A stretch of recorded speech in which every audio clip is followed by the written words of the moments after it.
What separates a ruler from the ruled? Why do some rise above the noise while others are consumed by it?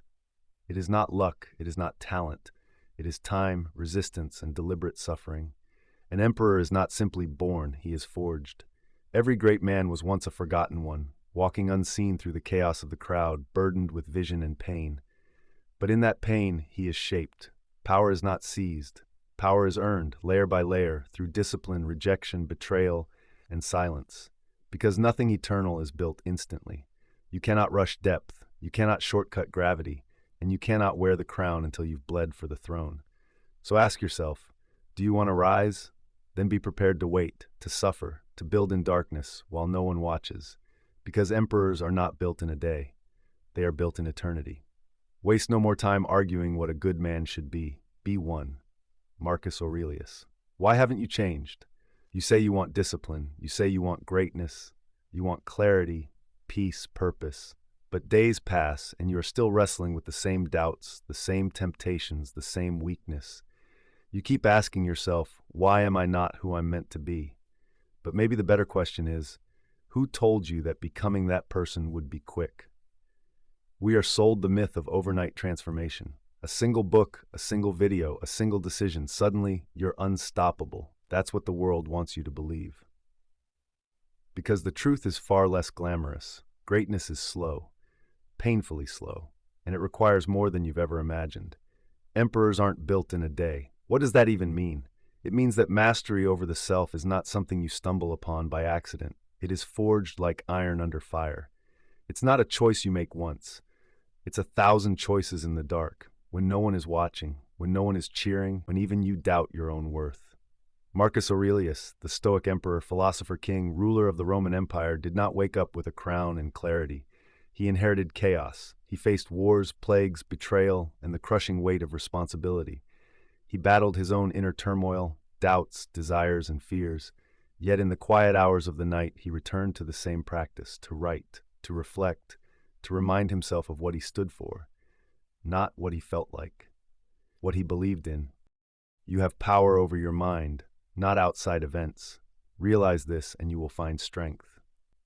That is the secret most people miss. We want power, but we chase it in the world, in positions, in titles, in recognition. We forget that the greatest empire we will ever rule is the one within. The theory of internal ascent. Philosophers from Epictetus to Jung to Nietzsche point to the same truth.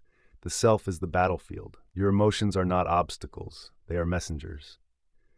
Your resistance is not your enemy, it is the raw material of transformation.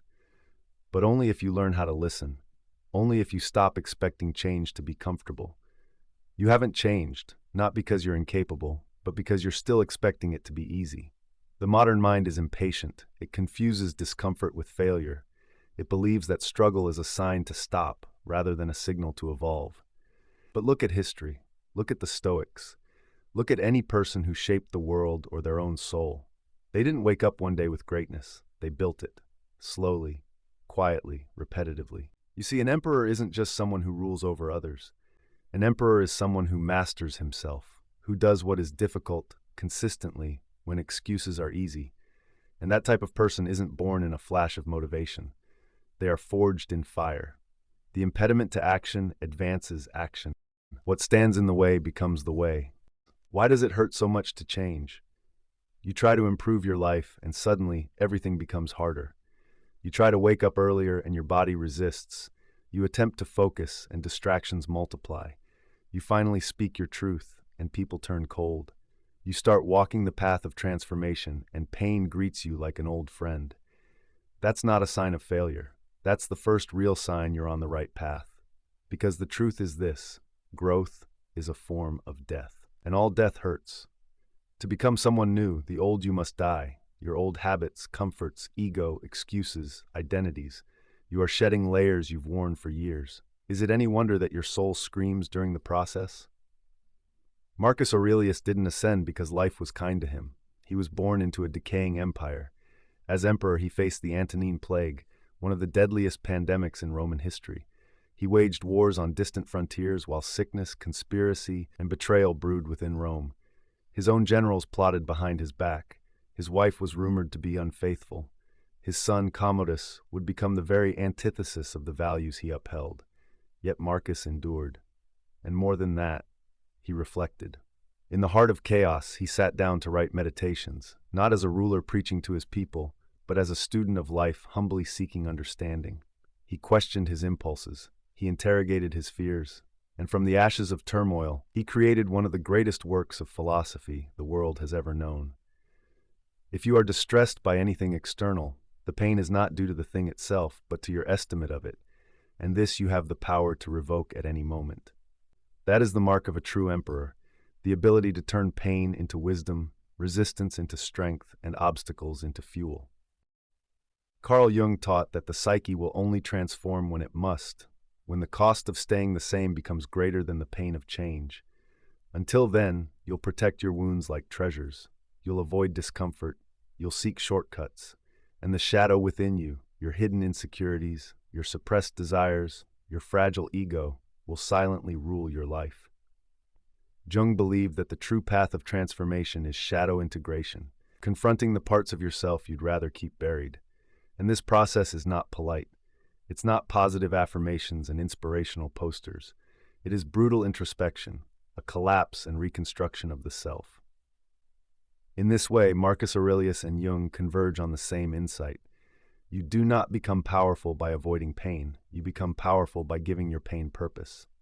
Right now, you may feel exhausted. You may feel like you've tried and failed too many times, that you're too broken, too inconsistent, too afraid. But ask yourself, what if the pain isn't proof you're failing? What if it's the proof that you're finally trying? Change hurts because you're rewiring your nervous system, your beliefs, your identity. Every time you push past the comfort zone, your biology screams to return to safety. But that safety is a cage, and the longer you stay in it, the more you start to call it peace.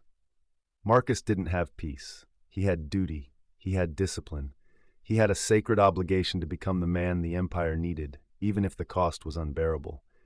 You may not rule a nation, but you do rule your inner kingdom. And if you don't take responsibility for that rule, chaos will. The solution: voluntary hardship. Machiavelli once said that a prince must learn to fight like both the lion and the fox.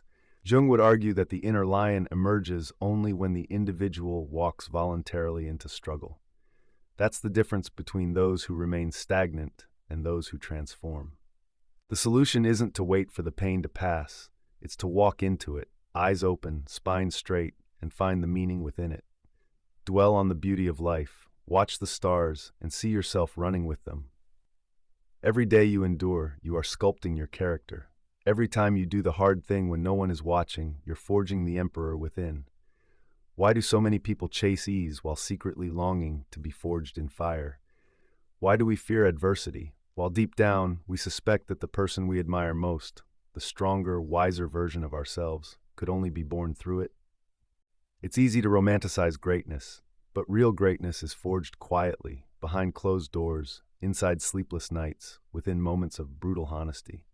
And often, no one sees it until it's complete. This is the paradox of inner growth. It's invisible while it's happening, but undeniable once it's done. Consider this. Marcus never wanted to be emperor. He was a philosopher at heart, a thinker, a student of wisdom. But Rome called on him to rule, and he answered, not because he desired the throne, but because duty demanded it. And in doing so, he found that leadership was not about authority. It was about self-mastery. Struggle doesn't break emperors, it builds them. It forces them to choose between complaint and responsibility, between ego and duty, between illusion and truth. We often wait for our conditions to improve before we act. We wait to feel ready. We wait to be motivated. But Marcus did not wait for better times. He trained himself to be better in difficult times. This was his virtue. So ask yourself, what discomfort have you been avoiding? What challenge have you labeled as unfair when it may be your greatest invitation? What part of you have you not yet disciplined? Pain will visit all of us. But for those like Marcus, it is not wasted. It becomes refined. It becomes wisdom. It becomes a legacy. And if you begin to see your hardship not as punishment, but as a passage, then you are no longer a victim of fate. You are now its sculptor. The question then becomes, will you be shaped by life unconsciously, or will you choose to shape yourself consciously? Only one of these paths leads to greatness.